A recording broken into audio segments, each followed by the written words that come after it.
And we are here. What's going on, everybody? Welcome to this week's episode of the Lopes Goes Last podcast. I, of course, am your host, Tyler Lopes. If you have not subscribed yet, please feel free to do so. Also, hit that bell icon so you never miss any one of my videos. Also, please like and share this video so we can help the podcast grow. And follow me on Twitter at Lopes Goes Last and on Facebook at Lopes Goes Last podcast. This is going to be a little bit of a different, a little more unorthodox episode of the podcast as to what I usually put out. Usually I put out about an hour and a half long videos. I take a deep dive into a couple of things. Maybe I'll talk about current events. I'll do a different segment. I'll talk about all Boston stuff. But today I'm going to do something a little bit different. What I want to do is I want to take a dive into two teams in the MLB right now that I want to talk about and that I think have some very interesting things going on and some interesting things brewing out there for their respective clubs. And I want to just kind of talk to you guys about it, give you my thoughts on where they're at as a franchise, some good and bad things that are going on with their team and with their organization right now, and just kind of see what you guys think about it. That's basically all I want to do today, so let's jump right into it. The first team that I want to take a deep dive into right now is the Chicago White Sox. Chicago White Sox, they have basically been my World Series pick for the last couple of years because I absolutely love the way that they have just rebuilt their team through their farm system, and now they're adding, some free agent pieces to kind of supplement all those guys as well. And it's just been really, really fun to see that team go from kind of, basement dwellers all the way to, one of the best teams in the MLB right now. So let's take a deep dive into where the White Sox are right now as they stand right now as of May 19th at about 7:30 p.m. So this is after the White Sox played the Royals today, in which they won that game 7-4. They currently stand at a 19-19 record, and they are second in the AL Central, so they are just a couple of games behind the first-place Minnesota Twins, who are obviously much better this year than they were last year. 3 full games behind Minnesota, to be exact. And the White Sox certainly are within striking distance, as they have definitely had their struggles at certain points this year. So let's talk about some of the bad things that have been going on for the White Sox this year, just to name a few. Obviously not going to be able to name all of them, but here are just a few. The offense absolutely stinks right now by comparison to most of the MLB. There are only 4 teams total that have a worse run differential. I think it actually might be 5. I think it's 5 teams that have a worse run differential in all of baseball than the Chicago White Sox at the moment. They have a minus 27 run differential, which for those of you who do not know what that means that the Chicago White Sox have given up 27 more runs than they have scored themselves. If the number was in the positives, obviously that would mean that they have scored more runs than they have allowed. So, a minus 27 run differential right now for the Chicago White Sox. By far the worst of any team that is in second place. The only team that I can compare them even remotely to are the third place Toronto Blue Jays, who have a minus 12 run differential. And certainly those are the only 2 teams that have a minus run differential that are at or above 500. And again, to have the 6th worst run differential in all of baseball and still be in second place in your division, that's a pretty interesting accomplishment in and of itself, which is why I have a lot more hope for the White Sox than some other people might, but I'll get into that in a little bit. The injuries for the White Sox have really, really been hampering them over the first part of the season. Lucas Giolito is on the IL. Lance Lynn, so that's your number 1 and your number 2 starters right there. They have basically been riding Dylan Cease, and that's pretty much it. They don't have a ton more in terms of pitching other than that right now in their rotation.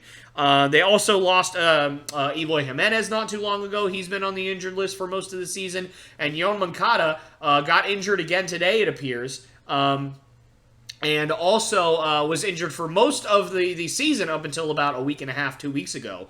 And even though, he's back now, he's only hitting about 200. So he hasn't really been all that impressive when he has been on the field anyway. And certainly, there's plenty, there's certainly going to be some others as well that have, spent a couple of days off with injuries and stuff like that. But nonetheless, it's really taken a toll on the White Sox, of course, as injuries and as many key injuries as they have had will take a toll on them. The catchers for the Chicago White Sox have been completely, appallingly bad. They've been absolutely not productive whatsoever, especially at the plate, though. Yasmani Grandal has been one of the best offensive catchers in all of baseball. And I do believe Foolish Bailey actually had him ranked as his number one catcher in baseball coming into the season. If you don't watch Foolish Bailey, he does some absolutely amazing videos on YouTube. Go check him out. But, he had him ranked as his number one catcher, which was a pretty bold statement, but certainly one that I think made a lot of sense just because he's been so consistently good. He walks a ton, gets on base a ton, and he hits for average as a catcher, which is something you just don't see very often out of that catcher spot. But Yasmani Grandal can do that, but this year it has not been the case over the first part of the season. He has a 184, 293, 254 slash line, which is just absolutely horrible, of course, especially for a guy that, has hit 300 several times over his career and stays, in about that 280 to 290 range. And can also give you, 20 to 25 bombs as well over a course of a season. Just has not played well. And again, all this despite being one of the best offensive catchers in all of baseball over the last few years. And arguably, one of the best catchers in general in baseball over the last couple of years. And Reese McGuire, the guy that they traded... oh my goodness, who is the catcher that they traded? Can't remember off the top of my head, but they swapped catchers with... Zach Collins, there it is, I figured it out. Zach Collins, the guy who they traded Zach Collins for to the Blue Jays, brought him in to be the backup catcher, wanting to take a chance on a young guy. He has been even worse than Yasmani Grandal. His stat line as of today is 159, 191, and 191. I have not seen slugging and on-base percentage be exactly the same in a while, but that is the case. So, certainly has played terrible this season, and both these guys have a negative WAR as of right now, which obviously is not ideal. You definitely never want to have a negative WAR at any point.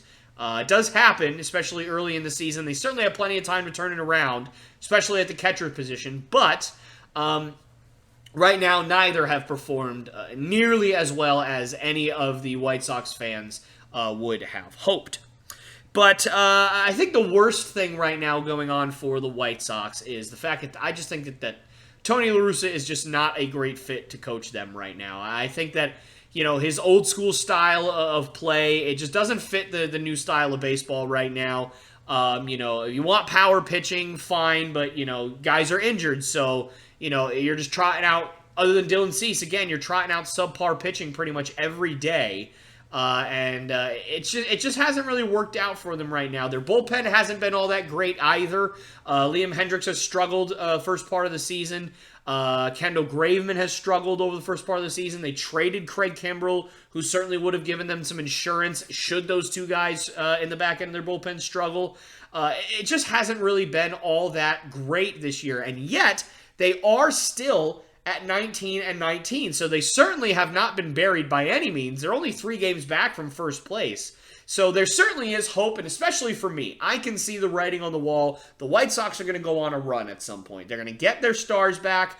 They're going to get their good pitching back, and once you have your full pitching staff, that's when runs really start to kick off. That's when you can definitely kind of sit there and go, all right, we can start putting together some streaks here. We can start winning some games. Let's talk about, some of the things that the White Sox can do to kind of fix what's going on with them right now. So, obviously get healthy. That's the first thing. They have to get healthy. They have to kind of, get all the pieces around them together in order to survive. The Twins are a really, really good team. They're not a perfect team by any stretch of the imagination, but they are a good team. They're going to hang around. They're going to be, above 500 at the end of the season, especially now that they have Correa back. But nonetheless, they're going to be around. And so if you want to take that division crown, you're going to have to get your pitching back. You're going to have to get healthy. You're going to have to get Eloy back. And so, right now, getting healthy is definitely their number one priority. Number 2 is you've got to turn Yasmani Grandal around. I know at a certain point, there's only so much you could do as a team. You can't go out to bat for him. You can't step behind the plate for him. You can't take batting practice for him. You can't do any of that stuff. But you can be there for him. You can support him. And give him instruction, help turn him around. And so you got to really, really hope that Yasmani Grandal turns around, because I think what you're seeing right now is you're really, really seeing that he is, I don't know if he's the entire heart and soul of that lineup, but he's certainly a big part of the heart and soul of that lineup. Jose Abreu, who is another big piece of that offense, has struggled as well this year. He's hitting about 205 right now. He just has not played well. Tim Anderson and Luis Robert are certainly performing well, but other than that, that's really about it. Everybody else has really, really struggled to open the season for the White Sox.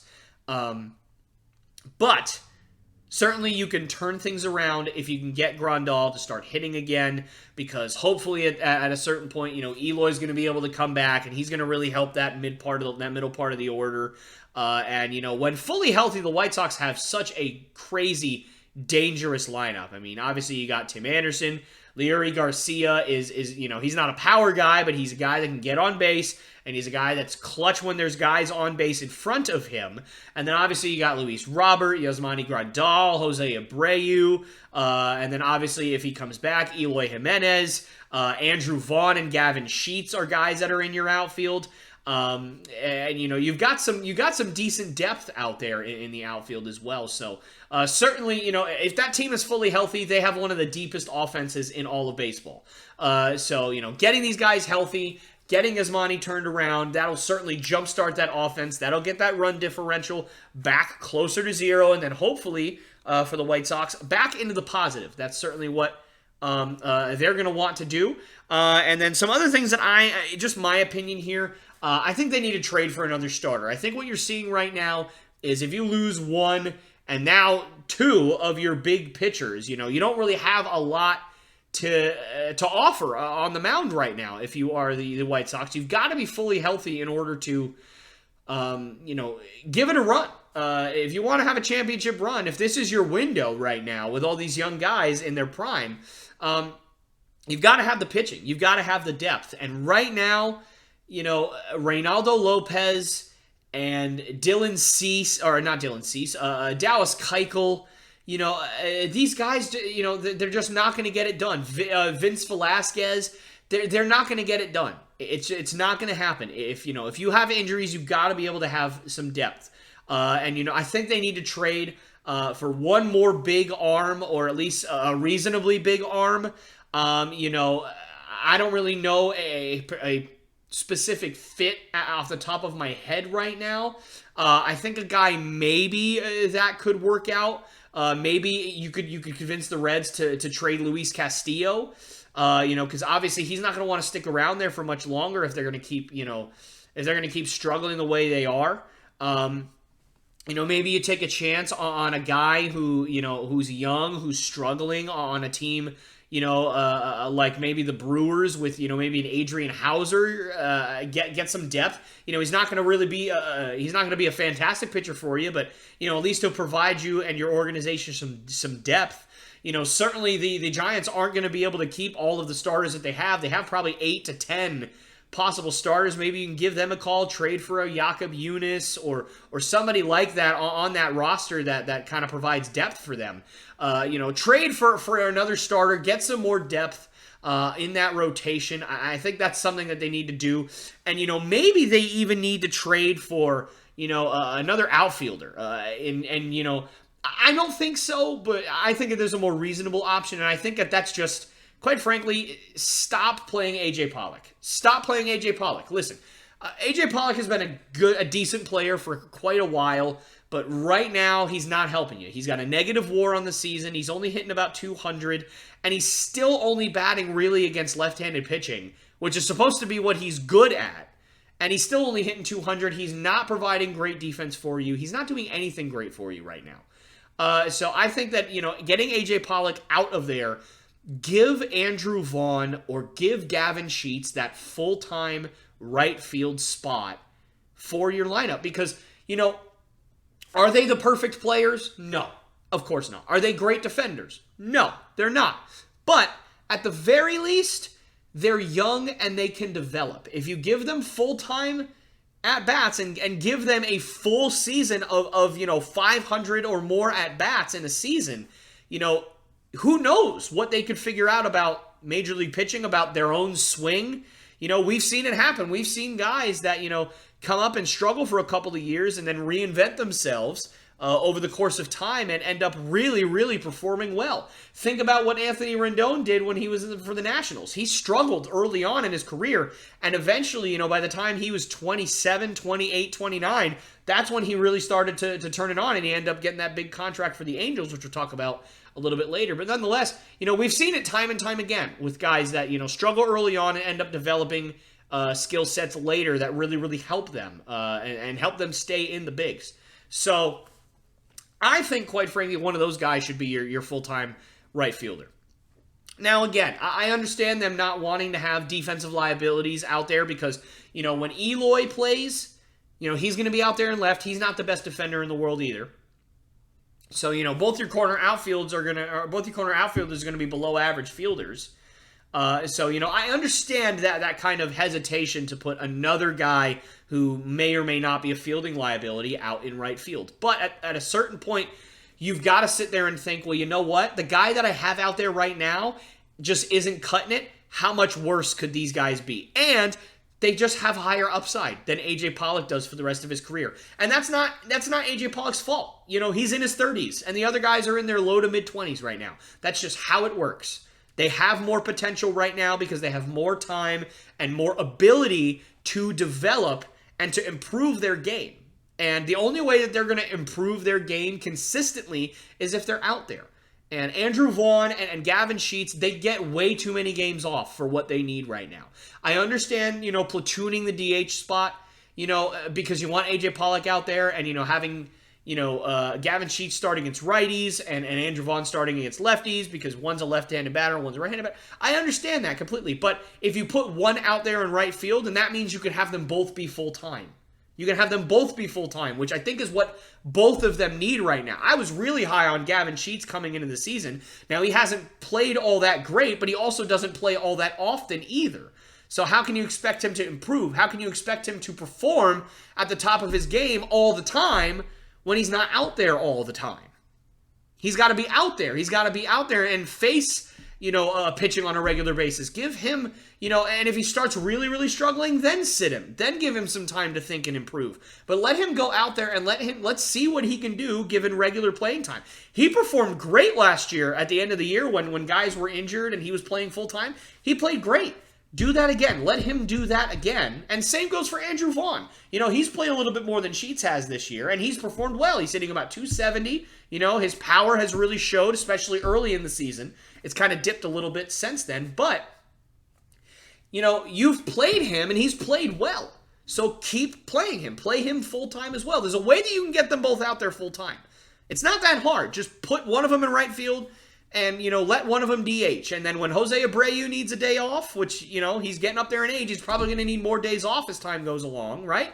You're going to sit there and you're going to say, okay, well, now I've got Gavin Sheets who can play first. I've got Andrew Vaughn who can play first. I've got a bunch of guys, and they can do whatever. You can move one of them to left field when Eloy needs a day off, whenever he comes back. So there's things that you can do to get them out there. And then obviously when they need a day off, you sit them. Like that, guys are going to need days off. But there's no reason why Gavin Sheets, when completely healthy, and Andrew Vaughn, when completely healthy, play 100 games instead of 155. There's no reason for it. You drafted these guys, you called them up, let them play full-time. Give them a chance.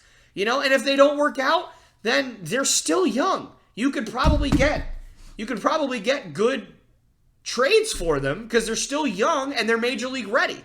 And there's rebuilding teams that might want to take a chance on a guy like that, And if they don't work out, you could trade for somebody like a Tommy Pham from the Reds. You can do that. You could trade for somebody, maybe even in the Tigers organization, because the Tigers really, they're going to be a part of a video here soon. I'm not going to get to them today. But, I was high on the Tigers. I figured they'd be, maybe slightly below or hovering around 500 all the moves they've made. But their pitching just is so bad right now. I mean, Skewball has performed well, but everybody else really has not played well. And they are way, way, way below 500 right now, which is really, really surprising because I thought they'd be a lot better than what they are. But nonetheless, there's plenty of opportunities for you to trade these guys for guys that are a little bit better if they don't end up working out. And you can kind of help expedite that championship process even farther if you feel like, they're not working out or one of them is not working out. Because guess what? You got two guys that are very similar that play similar positions. So you only need one to really work out for you. Really, you'd like them both to work out, obviously. But let's say Andrew Vaughn turns it on and Gavin Sheets struggles. So that's fine. You still have your full-time outfielder in Andrew Vaughn. That's what you needed. So play them full-time, give them a chance to see what they have, and really just kind of roll with it at that point. So, and my predictions for where the White Sox are going to end up, I think they're still going to win the Central. And it's going to be close. Certainly the Twins have, they are performing very, very well. But I just think that the talent level when fully healthy in Chicago is much better than the talent level fully healthy in Minnesota right now. And I don't think it's really much of an argument. The Twins, they just don't have that deep of a rotation right now, starting-wise. Their bullpen's not all that great either. They're really, really carried by their offense. So for me, I think that if the White Sox can get healthy and stay healthy, at least for the most part, they're going to end up winning the division. They'll win 90 games at the end of the season, maybe even 95, depending on how quickly they turn things around. But the White Sox right now, they're 19-19, and their offense has been atrocious this year. So, if their offense even regresses to average, they'll have a positive run differential by plenty, and they'll win 90 games. So, they're going to make the postseason. And their success in the postseason honestly is going to depend on who they face in the first round. Because, if they end up becoming a wild card team, then it's going to be really a struggle for the White Sox because they're going to have to play possibly the Yankees, possibly the Blue Jays, possibly the Astros, possibly the Angels. You never know what's going to happen there, and you're going to have a really, really tough first round matchup. If you don't win a division, you're going to have a tough first round matchup no matter who no matter where you end up, of course. But, if you don't win your division convincingly, it's going to be tough for the White Sox in the playoffs to get very far because, the AL is so deep this year. It really is. But yeah, I do think that they're going to win the division. And my prediction is they're probably going to, I don't think they have still enough talent because they didn't, they made some improvements in the bullpen, but other than that, they didn't do anything in their rotation-wise, or for their lineup to make it any different or any better than last year. And last year, they were the second or third best team in the AL. And this year, they're probably going to wind up being the fourth or fifth, maybe even third, if all things go well, best team in the AL. So they haven't done anything in terms of moves or anything like that right now that makes me believe that they can go to the World Series. Now, any team can get hot at any time and go to the World Series. We saw that last year with the Braves. But I just don't see it right now.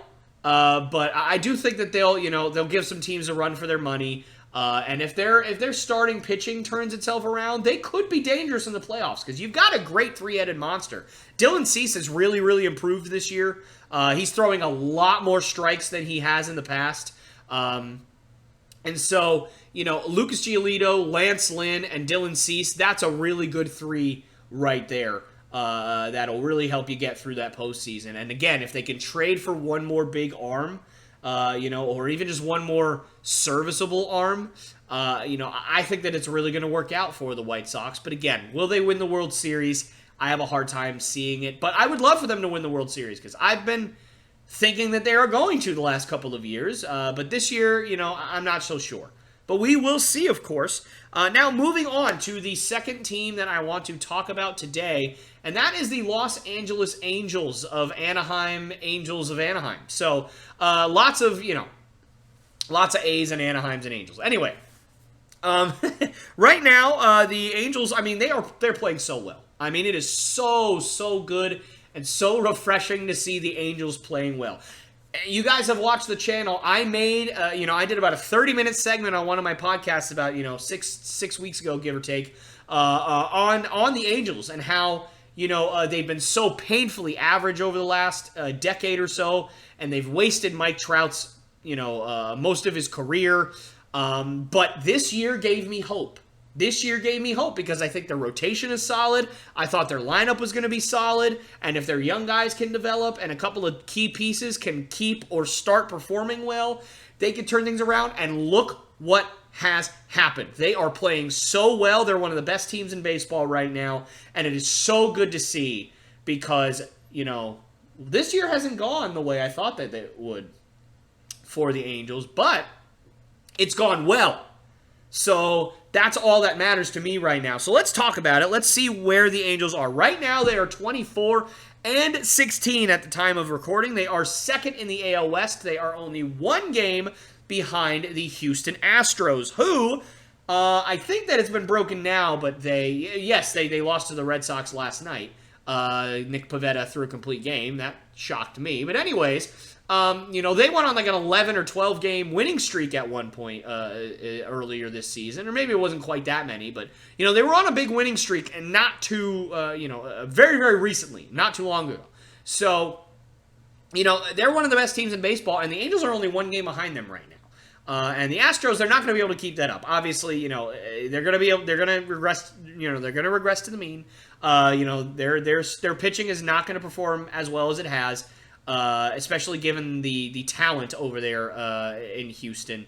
So we will see, but nonetheless, that's where the Angels are right now. Their run differential right now is plus 48, which is leaps and bounds, the best run differential of any second-place team. So by contrast, the Chicago White Sox had by far the worst run differential of a second-place team. In fact, they are the only second-place team to have a negative run differential, and it's negative 27, if that kind of gives you any context as to how crazy that is right now, and how in the world the White Sox have as good of a record as they do. Again, the Angels have a plus 48 run differential in second place. So that kind of gives you, both sides of the spectrum there as to how they have been performing. The Angels have just been absolutely lights out on offense so far this year. And so, that's where they're at right now. They are just firing on all cylinders, and they are performing very well. However, there are some things that concern me about the Angels that they need to turn around if they are going to try and make a deep postseason run. So let's talk about them. But you know what? I did the bad things first in the White Sox one. You know what? Let's talk about some good things. Let's talk about how, because I'm just happy. I'm happy that the Angels are performing well, and I want to talk about it. So we're going to just jump to the great things instead, actually. The rotation is solid. The rotation is solid, finally. I mean, it's been years. And, you can argue, oh, they're solid, but they're not great, and that's what the problem is. Yes, but usually they're below average or slightly below average. They're actually above average this year, which, has happened one or two times in the last decade. But this year, they are solid with the potential to get better, which I think is really, really an important distinction because, there's a difference between a rotation that is average but overperforming and a team that is actually has more potential to perform well but is still slightly above average. That gives me a lot of hope for the future for the Angels. But I will say their rotation has struggled at times. Reed Detmers, he threw a no-hitter and then gave up like 7 runs in his next outing. He's very young, but he's very inconsistent. And, that's kind of what you're getting out of the Angels rotation right now. You're getting an experience and you're getting inconsistency, especially from Detmers and from Syndergaard. Now, Syndergaard's to be a little bit expected. He hasn't really pitched in 2 years. He came in relief like twice last year, but other than that, he hasn't pitched in 2 years. So, you're going to have days where he struggles. That's just how it's going to work. But, Reed Detmers, he has all the potential in the world to turn it around and to be dominant. But we'll see if he can, certainly. Their bullpen has been, again, solid. You've got guys like Raisel Iglesias that are really performing well. Aaron Loop has an ERA in the ones right now. He's played very, very well. He was a key offseason acquisition for that bullpen. Their bullpen is improved, certainly, from last year and from years past. However, their bullpen ERA is 4.15. Now, ERA, it's not the best.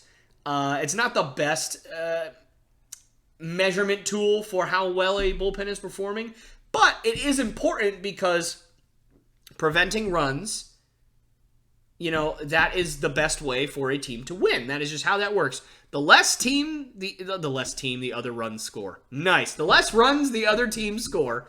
Goodness gracious. The less runs the other team scores, the more likely you are to outscore them. That's just how that works. So, run prevention, especially in the back end of your bullpen, is very, very important. And so, their bullpen's ERA, they're giving up about 4 runs a game. Their bullpen is, on average. So, that's not all that, it's not great. I know, obviously their bullpen's not giving up 4 runs a game in the time that they have. If every day was a bullpen day, they'd give up about 4 runs, which is pretty decent, but it's not great. You definitely want it to be in the high 3s to mid 3s on average. But 4.15 isn't that bad. But that number also doesn't account for the guys that are in the minors that have performed not great, like Griffin Canning and stuff, and guys like that came up, didn't really play all that well, and then got sent down. So that number is probably a little bit higher than 4.15, but from the guys that are on the Major League roster right now, that is the bullpen ERA. So that obviously has some room to improve. It's average, but it's not terrible, but it's not great. However, again, like I said, Iglesias and Loop are your late inning guys, and they've been dominant. So, at the very least, when, if it's a close game in the 8th and the 9th inning, the Angels are probably very, very confident with the back end of their bullpen that they're going to shut it down. That's certainly a good thing that you can build off of if you are the Angels. Also, the outfield for the Angels. I mean, there are angels in the outfield for them, and I know it's a terrible, terrible pun. Anybody who's seen that movie, it's wonderful. But, there really is. Their outfield has really carried the load for them right now. Obviously, Mike Trout, he might be the GOAT by the time he was retired. He had a big injury last year, kept him out for basically the entire season. And this year, he has not missed a beat. He's right back to playing at an MVP level. I don't really see anybody right now that is, in front of him for the MVP award, except for his teammate, Taylor Ward, who not only is up for an MVP award right now in terms of his numbers, he'll certainly probably win most improved player if there even is that. He might win a Silver Slugger. He's just hitting the lights out right now. And it's really, really fun to see because in the video that I had a few weeks ago talking about the Angels, I said that their outfield needed to step up. And, one of those guys was Brandon Marsh, who I'll talk about in a minute. And another guy was Joe Adell, who is still in the minors. He came up for a little bit and struggled, which seems to be the pattern. He's been called up a few times. He's struggled every time he's been called up. It's been really, really frustrating, I'm sure, for every Angels fan because Joe Adell is one of the top prospects in baseball. And he just has not lived up to the hype. He just cannot seem to figure out Major League pitching right now. And it's sad because I really hope he does figure it out because he's a very unique athlete. But nonetheless, I said that those two guys are your breakout stars in the outfield. Brandon Marsh has broken out. He's hitting about 280. He's getting on base at about a 340 clip, which is, not great, but pretty good. And then obviously, wow. I completely just forgot Taylor Ward. I almost said Taylor Walsh. I'm thinking of Jared Walsh. I'm sorry. Taylor Ward, obviously, he's playing so well right now. And it's been really, really fun to see. He's dealt with some injuries here or there. But he every time he comes back from injury, he doesn't miss a beat. He comes right back and starts raking again. So, it's been very, very fun to watch. And then, obviously, as I said, Brandon Marsh has definitely broken out as well. He's come up. I thought that out of the two, Joe Adell and Marsh, he would struggle the most at the plate because he's not really known as a guy who's going to hit the ball a ton. He's more of a defensive guy, but he's hit the ball well this year. And if he can do that for the Angels, I'm sure they would take that every day of the week, especially in an outfield as big as they have in Anaheim. So yeah, those guys have really carried the load on offense. And you're still getting contributions that you got last year from Jared Walsh, who, he doesn't get on base a whole lot, but he's going to hit for power. His average is going to be pretty good as well by the end of the season. David Fletcher is David Fletcher. He's the guy that's going to hold down either the leadoff spot or the 9 spot. He's going to get on base. He's not going to hit for a ton of power. He's just going to be reliable. That's what he is. And then obviously, Shohei Ohtani, that goes without saying. Shohei has been Shohei, on the mound and at the plate. He's not quite matching the MVP season that he had last year up to this point, but he's still Shohei Ohtani, and he's still putting on a show. So, obviously you have him there. And then Luis Rengifo is actually performing very, very well. He's hitting above 300 right now, and I think he should get a little bit more playing time than what he's getting as well. So, you're getting some key contributions from role players that, is really important to make a lineup deep, because that's what you want in the postseason. You want, you're going to be going up against great pitching. So you want to be able to score from every part of the lineup. If I think that one of the things that really cost the Tampa Bay Rays a World Series against the Dodgers was just that, once you got through the first 5, maybe 6 guys in the lineup, you basically didn't have to worry about anybody else on that in that lineup at a certain point. Especially going up against 4 or 5 Cy Young Award candidates for the Dodgers, basically.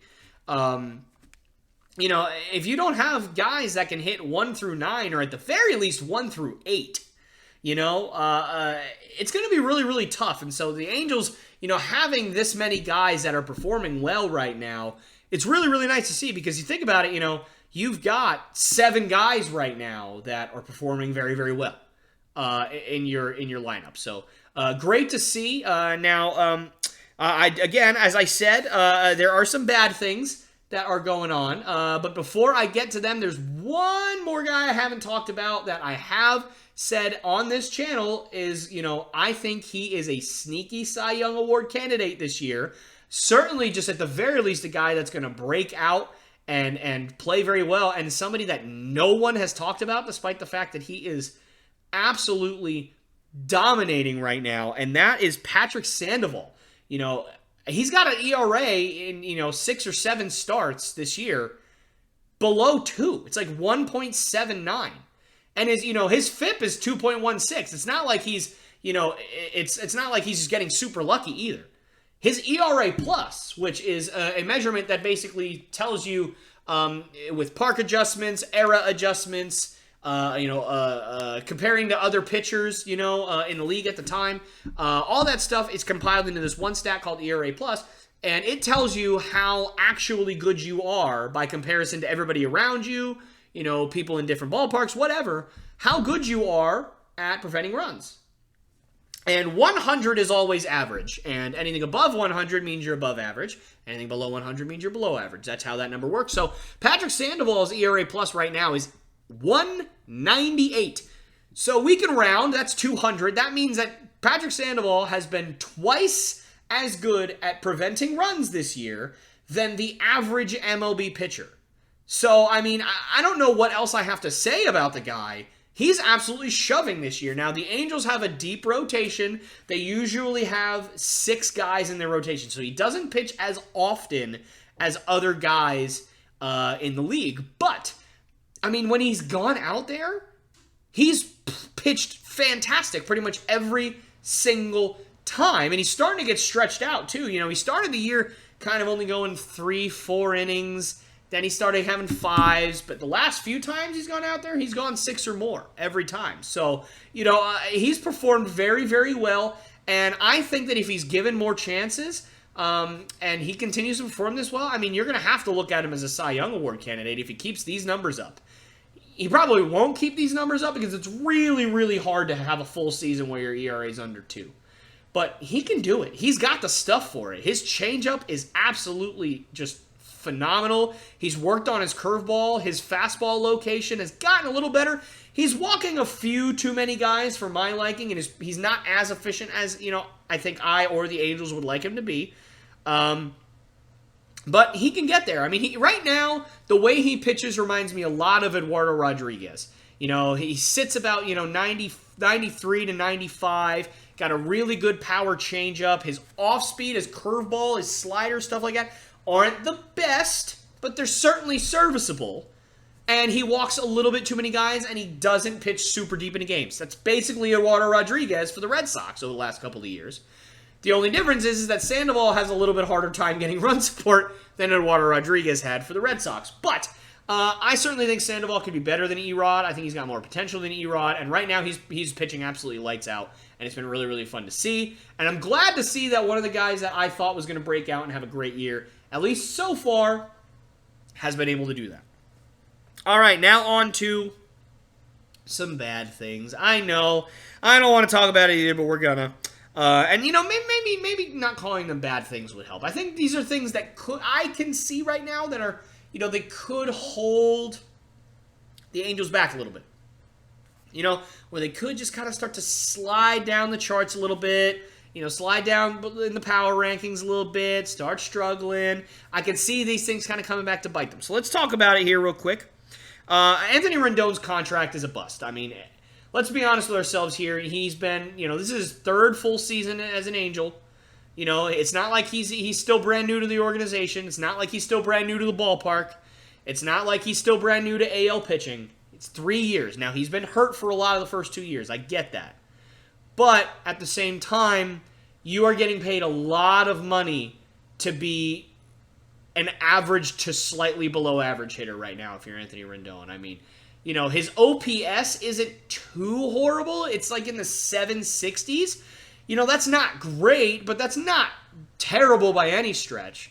But, I mean, when you're getting paid $30 million a year, average is just not good enough.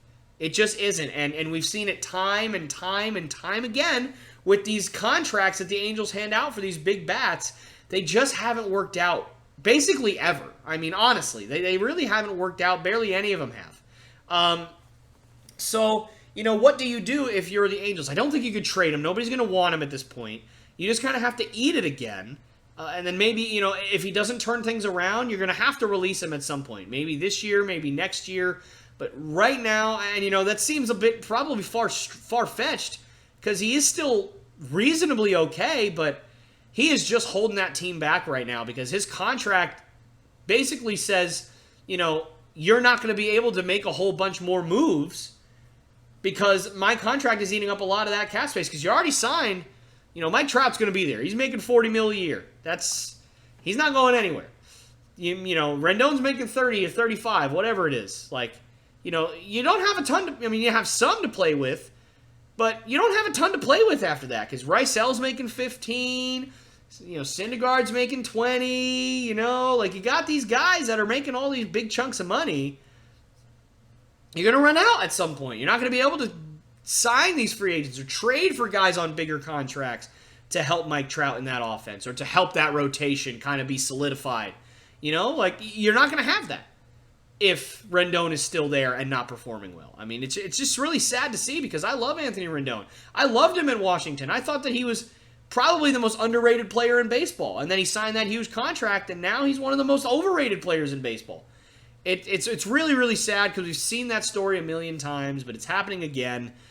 So that's something that's really going to hold them back. If he can't live up to that contract, I mean, that's always going to be a stain. I mean, can they survive it? Yeah, of course. They may even be able to win a World Series in spite of it if they can figure out the talent around them. But at the same time, it is also always going to be a stain on that franchise if they cannot win a World Series with Anthony Rendon and Mike Trout and all those other big contracts on the squad. Another thing that I think is really holding them back is, their team on base percentage is not all that great. It doesn't look that bad on the surface, but you take Taylor Ward and Mike Trout out of the equation, And the on-base percentage is really, really not all that good.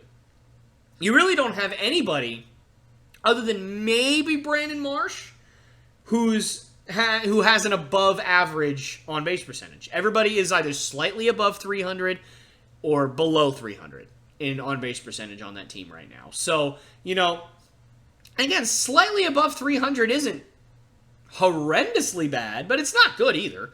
You want your on-base percentage to be, 345, 350, 365, maybe even up in the 380s. If you could beat Ty France and have a 400 on-base percentage, great. But you're not going to get that out of everybody. So, and some guys are not going to have that big of an on-base percentage because, there's guys that are free swingers. Jared Walsh is one of those guys. He's going to strike out. He's going to he's going to strike out quite a bit, but he's going to hit the ball out of the yard. So his on-base percentage isn't going to be fantastic because he doesn't walk a lot, but he's going to hit for decent average, and he's going to hit some home runs for you. So, he knows what he is. But other guys, again, like Anthony Rendon, there's a ton of guys on that team that just are not performing all that well in terms of getting on base. So, that's something that they're going to need to turn around, certainly, if they're going to really reach their full potential. And I think that, they need one more big bat and they need one more big arm. I think that that's really going to solidify their position in that division. I don't really know who they would target necessarily. And I don't even know what you would give up for them at a certain point. But they do have some young guys. Do you part with Joe Adele? Do you part with Joe Adele and try and get a guy on a team that's really struggling? Do you try and trade for a Cedric Mullins on the Orioles? Or maybe not even a Cedric Mullins, maybe even just a Trey Mancini. Get a guy in there that, can play a decent first base and right field and hit for you a little bit. I don't know, maybe maybe a Tommy Pham. Maybe you try and take a swing for Brian Reynolds from the Pittsburgh Pirates. Maybe they finally take a chance on, they get another young guy in Joe Adele that honestly is the O'Neal Cruz of the Angels right now. A guy who's a big power guy at a position that, it's a little unorthodox to have a big power guy out there that can't really play a very good defense. But, maybe Joe Adele is the thing that swings that trade. And now your outfield is Taylor Ward, Mike Trout, and Brian Reynolds. I mean, that is a fantastic outfield. I mean, you got 3 potential all-stars right there in your outfield. And 3 good defenders as well. And 3 guys that are going to hit right at the top of your lineup. And that just makes your lineup deeper. Maybe that's where you go. Maybe that's where they should go. Brian Reynolds, I think, is a reasonable trade target for them. And then, again, maybe a big arm. I'm not sure you need it, especially if Detmers figures it out and becomes a real solid 5.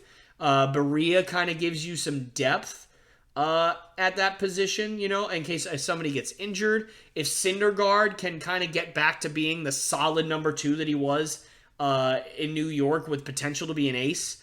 We'll see. But, I think that at the very least, they should trade for a big bat, but not trade for a big bat that's on a huge contract. Trade for a big bat that's on a reasonable contract, again, like a Cedric Mullins, like a Brian Reynolds. I think that because you have a guy who's quote-unquote MLB ready in Joe Adele that has so much potential, and you have obviously other guys in that farm system that you could part with and probably be okay with parting with those guys. I think that's a reasonable expectation for the Angels, especially if, we get to around the trade deadline and you're, a game ahead of the Astros, a game behind the Astros, you're right there on the peak of making the playoffs. Getting that one guy might be a big coup for you. So I think that's where they should go with that. And that's going to do it for me. A bit of a shorter episode today. Again, just wanted to take a deep dive into a couple of teams. And, I guess I could talk a little bit about the Red Sox before I get into the ending here. It's not going to be more than a minute here. I don't have much to say. The Red Sox aren't very good this year. Their pitching has really let them down. Nick Pivetta has turned it around the last couple of times. He's gone out there, which has been nice to see. But overall, while they've been playing better the last week or so, they are just they're not going to be able to compete in the division that they're in right now. The Yankees, the Rays, and the Blue Jays are just too good for that. And do we trade Xander Bogaerts at some point? I think you at least have to think about it because it's starting to seem like he's not coming back. He's going to leave. Where does he go? I have no idea where he goes, but I do know that you have a replacement in Trevor Story, obviously, and he hasn't played all that well this year either. Although he's gotten a little better as this week, 2 weeks have gone on. But yeah, I don't know. I think that you have to at least kick the can down the road a little bit in terms of trading Xander because Shane Bloom is there to replenish the farm system and help us rebuild, cut costs. So that in a couple of years we can go all in and be right back to being contenders again. Do you trade JD Martinez in the last year of his contract? He's playing really well, so you'd probably get something decent for him if you do. And then you just build around your young guys. Build around your Rafael Devers, your Alex Verdugos, obviously Trevor Story. You got to get some pitching though. I mean, the pitching is just so bad. The bullpen's been awful. It's been really tough to watch, but nonetheless, all right, now for real, that's probably going to do it for me here. Thank you guys so very much for watching, and I will see you next time. Hey guys, me again. I just want to say thank you so much for checking out the Lopes Goes Last podcast. It means the world to me that you decided to stick all the way to the end. That's super cool. So thank you again. And if you really, really like what you see, I'd love for you to subscribe, like the video, and share it with all your family and friends because, this is my passion project. This is what I love to do, and I really want the sucker to grow. And the only way that can happen is through you guys, is if you guys can help me out. So again, if you like what you saw, please subscribe, like the video, share it with all your friends and family. That's the only way this is going to grow. And yeah, I'll see you guys next time.